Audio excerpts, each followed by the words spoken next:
Hello everyone, it's me, Clayton. I just got back from seeing Spies in Disguise, animated by Blue Sky Studios and starring Will Smith and Tom Holland. And when it comes to Blue Sky Studios, they definitely have their ups and downs when it comes to their movies.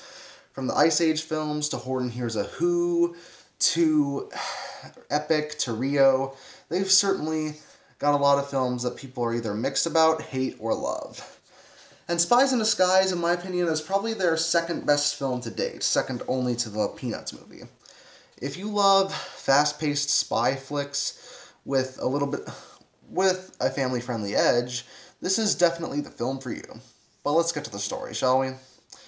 The story is about the world's greatest spy, Lance Sterling, and when a villain happens to frame him for one of his missions, Sterling actually ends up ingesting this compound created by a recently fired gadgets expert, Walter Beckett.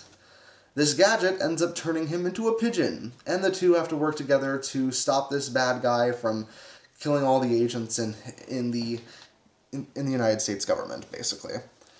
It's a pretty weird premise, and it does certainly come across as pretty silly, but one of the best things about the film is that it totally embraces its own silliness.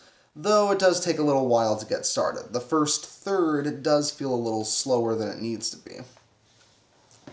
But as soon as the second act starts, the film really goes full into its silliness, whether it's the gadgets that are used throughout the film, the chemistry between Holland and Smith, or just the general cartoony nature of a pigeon doing spy work.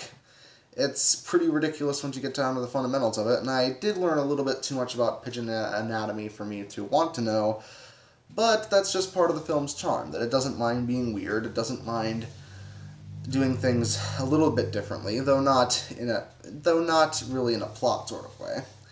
The story is one you've probably seen a million times over, especially with Tom Holland's insistence on using non-violent methods. But even though the message is pretty done to death and is pretty obvious, it's still a good message to teach kids. I do think that non-violence is something that should be taught in most cases. It helps that Lance Sterling and Walter Beckett are pretty good characters, with Sterling being the strictly do my own thing, solo wolf kind of agent, and Walter Beckett being the kooky college kid. And let me just say that Tom Holland seems to do a really good job playing these idealistic young people. Ever since he played Spider-Man, I've been thinking that's just his defining role at this point. I do wish the villain, however, got a bit more to him. Not only does he not really have a name other than Robo-Hand, but even though Ben Mendelsohn does provide a really good voice for him, he doesn't really have much to him other than a slightly tragic way in how he got his hand and how he got his injuries. Outside of that, there's not much to him. Also, aside from Beckett and Lance, there aren't that many characters that are worth noting. Most of the other ones either come across as pretty cliche for their character types, or ones that mainly exist for comic relief, such as a few of the agents that are chasing Walter and Lance.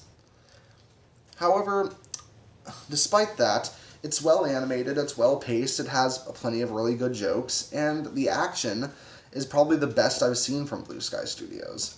It's no classic, but it doesn't need to be. It's a perfectly serviceable family film, and I think it's going to be a good way to close out the year. I give Spies in Disguise a 7.5 out of 10. See you next time.